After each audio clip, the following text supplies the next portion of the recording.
Now let's talk about annotations inside of Trimble field points. Before we do that, let's take a look at our settings first so we can see what type of annotations we're going to add. And in this case, we're going to add annotations to existing points already defined in our drawing. So we're going to go up to settings here for 1 minute, and I'm going to take a look at the field point settings box and look at overall review the annotation tab. So the annotation tab will show us the annotation first part. Okay, so we can define we want just the point number, or do we want to add also the description? So depending on which one we want first, we can define that. And then we can go ahead and put a separator and then the second part or the last part. If we just wanted only the point number, we can remove description, select point number, and then select none for the second part. Then the next thing we want to specify is the text height. Now this text height is the model height of the text. So you want to make sure that you set that correctly to define the correct plotted height. Okay, so the 9" at an 1/8" scale is 3/32 of an inch printed, so we want to make sure that's selected.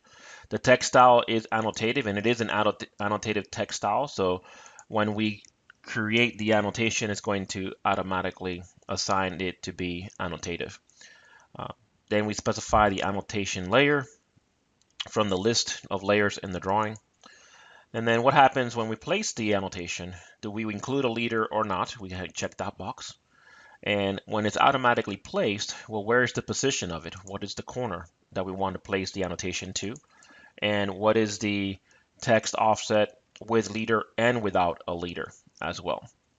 And then if we're going to do manual placement, do we want to rotate after we place the annotation? So go ahead and review your settings, set them accordingly, and then hit OK to start our command.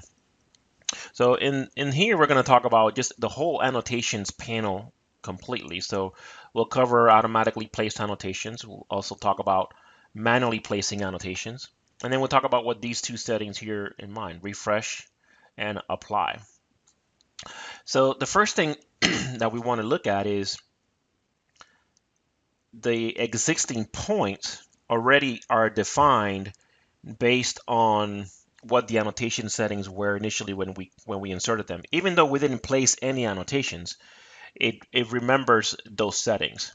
So if I go back into the settings here, and let's say I want to change this, so I'll say put in description and put in point number, and I'll go ahead and put a dash in there to make that back. I'll hit OK, and I want to go ahead and just make the change. Okay, and I'll say automatically place annotations. It's going to automatically place. I select the point that I want to use, and I can go ahead and select multiple points. I'm going to do one right now. Hit enter, and it's going to place based on the original settings of that point. So the point records annotation information. Now, if I were to bring in another point, so for instance, let's start off with a new fresh point. So I'm going to go here, I'm going to hit enter again to finish the command. I'm going to go ahead and select place manual point, and I'm going to go ahead and do a test point in here. I'm not going to worry about what entity I use. I'm going to place that point now. Okay, now you see that it actually puts in the description first and then the point.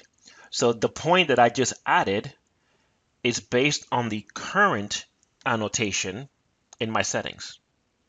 Now, if I wanted to update the annotation information on existing points, then we want to go ahead and use the apply point annotation settings to the existing point. So we can go ahead and click on the annotation. Nothing happens.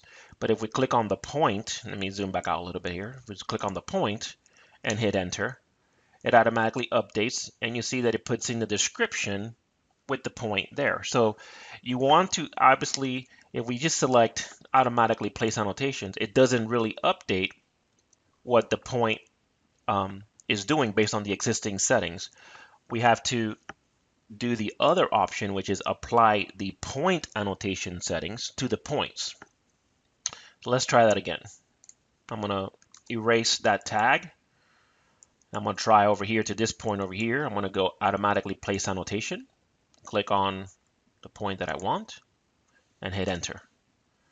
Now here in this point, it went ahead and added the the annotation itself. Okay, and this is a previous setting, so you see that the actual height is a little different. So let's go to this point here and hit enter. So here we have the correct, it only gives us the actual point number. Okay, let me undo I just deleted that, so let me undo that. So if I want to apply the current settings, which is just like you see down here in the first point, go ahead and say apply point annotation settings, and I'm going to do a window selection to these 2 points and hit enter. And I'm going to move this one up a little bit so you can actually see. Oops. Let's go ahead and move that up a little bit. So there you see that it has the description and the number. I'm going to go ahead and make my changes again. And just put point number and remove the other one. I'm going to leave it at 9 inches. Hit OK. And I'm going to refresh. We want to go ahead and apply the point annotation settings that we did earlier, or that we changed. And now you see that the description is removed, and now only the point shows. Now, if we wanted to show what the manual place annotation does, we can go ahead and click on manual place annotation. We select the point that we want to add, and now we can go ahead and place the description or the annotation itself at the placement that we want. And you see that one has its default settings in there. So manual annotation, like I said, it remembers its first settings when the point was added in there. And I'll do the same thing over here to this one. Notice that it gets its description and the settings. So we want to go ahead now and apply our point annotation settings to the point.